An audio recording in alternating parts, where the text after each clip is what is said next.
Hey, what's up everyone? Coach Braydon here with Look Like You Lift, and welcome to today's video where we're going to be talking about how I've been able to lose over 20 pounds in the past 10 weeks and really haven't had to make any significant changes to my diet or my lifestyle. So, quick backstory here. If you've been following me for a while, you understand that I've had my binge eating disorder for a while, and it's been kind of running rampant, but we've made some significant progress with it where I'm now able to have a healthy relationship with food. I no longer have cravings or no longer have binging, but the months of binging has left me quite overweight. I gained a lot of weight, and so we had to clean up a lot of things, and it was necessary for me to change my relationship with food first before I was able to start a cut again. So we started cutting back on May 23rd, and today is August 4th. Did our check-in, and we are exactly 21 pounds down since we started. All right, so what you are currently seeing here is my training journal that I've been using since I've started this. Basically what I do is I weigh in every single morning. I calculate the weekly averages and then the difference between how much I've lost or how much I've gained on a week-by-week basis. And then it's all laid out here on this beautiful little graph. We've got the blue line, which is my daily weigh-ins, the dark red line, which is the average weight for the week, which matters more than the daily weigh-ins, as you can see. And then the red line is the trend. This trend line really tells us if we're headed in the right direction or not over the long term, and we can kind of make some predictions of, based off of where we're headed, what we can expect in a couple months or a couple weeks. Anyway, as you can see here, I've been losing about an average of 2 pounds a week here, 2.4 pounds, 2.5 pounds, 1.6 pounds. So yeah, it's been going really, really well. And we even have incorporated some quote-unquote cheat days. As you can see here, if I have a day where I kind of go a little crazy on either a treat or a snack, I'll label it here so I know what to expect for my weight the next day.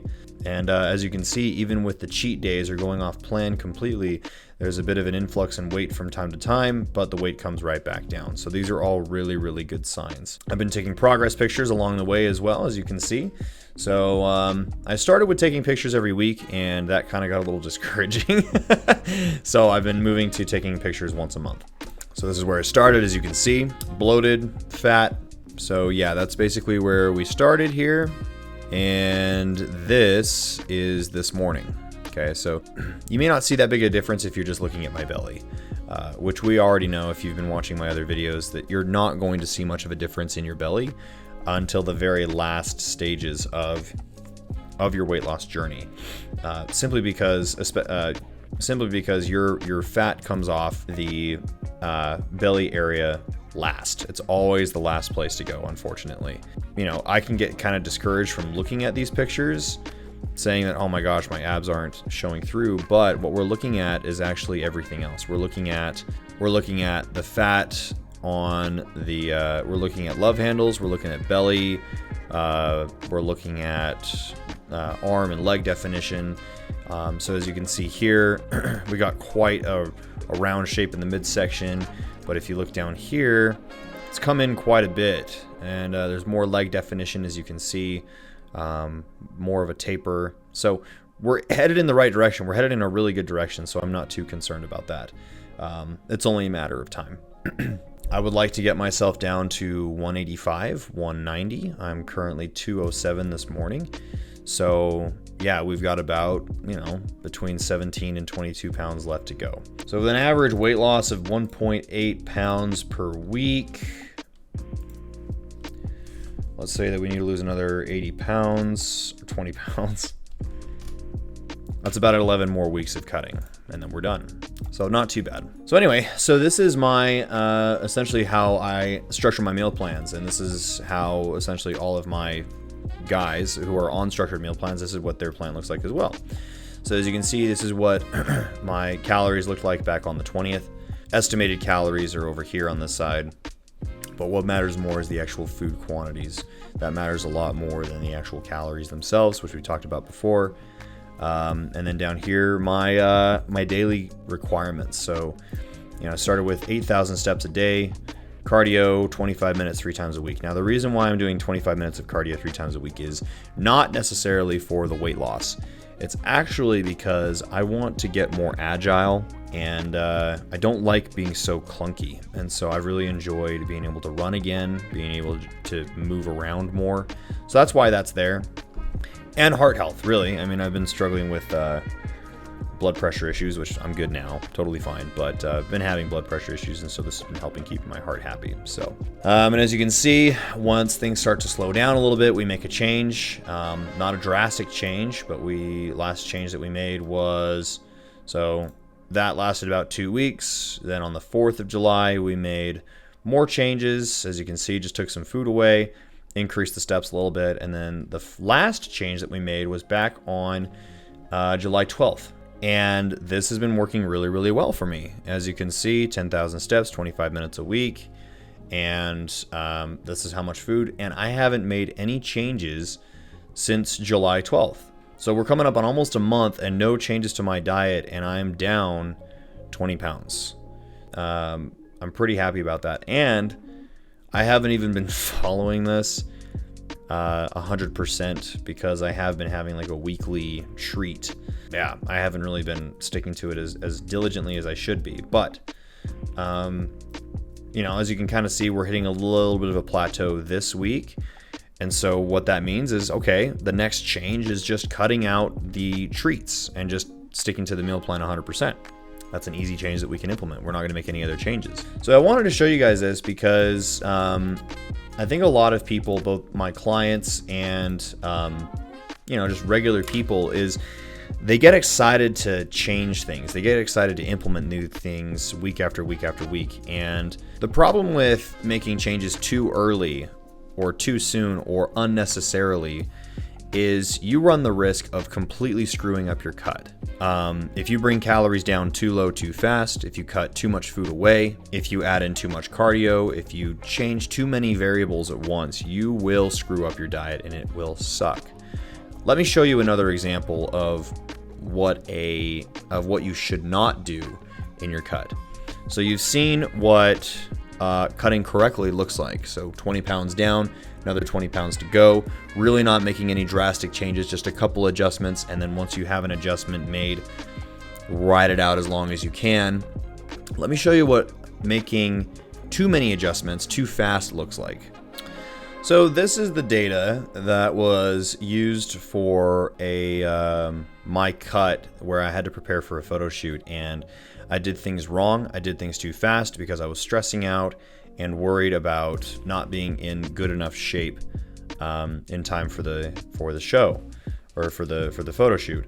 So as you can see, started around 210, 215. I didn't start logging until January 1st. Dropped 5 pounds in a week, 3 pounds in a week, 2 pounds in a week, 2 pounds in a week, gained a pound.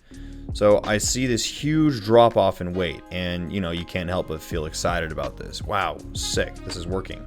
And then all of a sudden you hit a plateau. Let's see, from February to the time of the show, I maybe lost an average of like 5 pounds total. Yeah, so this is an example of doing things the wrong way and pulling out calories or implementing things too fast. So if we look at, looking at my data here, we look over here, this is what my diet looked like on January 1st.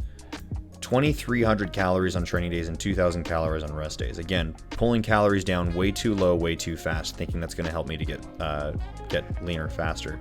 When in reality, it just made my life miserable. Made an adjustment on February 10th, brought it down to 1,600 calories, 2,300 calories on training days. On March, 1,300 calories on rest days, 1,800 calories on training days. March 14th, 13, 17. End of March, 13, 14. April 5th, 1,200 calories, 1,200 calories. This is the wrong way to do things, guys. All right, so one of the problems with this cut was, number one, I brought calories down way too low, way too fast. And we talked about this before, but what happens when you do that is metabolic adaptation. So you might think that bringing your calories down really quick will get the weight off really quick, but in reality, your metabolism actually drops to match the amount of calories that you have coming in. So you might be expending 3,000 calories a day, but then if it notices too much of a deficit, body will adjust to only burning 2,000 calories a day. So now you've ruined your deficit. That's essentially what happened here. It brought calories down way too low, way too fast. I probably brought it down 2,000 calories lower than what it should have been. And then the worst part is I got stuck. Like, there's nowhere else that I can really pull calories away. And I was freaking miserable. I mean, this was the most painful, worst cut I've ever done in my entire life. And it was not worth it at all. I mean, there was absolutely no reason why I couldn't have been in better shape and feeling better for the photo shoot if I would have done things correctly and would have slowed things down. So I also threw in cardio way too early. I threw in way too much walking, and so it's just, yeah, it was just a nightmare. And but unfortunately we learned from that mistake. And I see a lot of people who make the same mistake. They drop their calories down way too low, then they get stuck, and then they can't move anywhere else, and then they binge, and then they just gain all their weight right back. That's why I'm really happy with how progress is going right here. As you can see, there's no dramatic drop off. It's been slow, it's been steady, I've been patient, and I'm still enjoying my food. I'm happy. My wife is happy. And we still have a lot of room to pull things away. We still have a lot of room to pull food away. We still have a lot of room to implement other things that can speed up the weight loss. And but we're not going to touch this. We're not going to touch this until it needs to be messed with, which may not be for a long time. Who knows? Just wanted to share with you guys my journey so far, down 21 pounds. And we got maybe another 20 pounds to go. If all goes well, maybe another 11, 12 weeks. Should be done by the end of October. That leaves us 24 weeks out from April 16th, the competition. So my theory is we keep dieting until end of October, take a 12-week break, and then we go right into a 12-week prep for the show. But in that 12-week break, we stay as lean as humanly possible while trying to bump up calories as high as we possibly can, so we can have a very enjoyable prep and prepare for the show. So anyway, just wanted to share this with you guys. We're about halfway there. Thank you for watching this. If you guys have any questions, feel free to let me know. And we'll see you in the next one. Talk soon.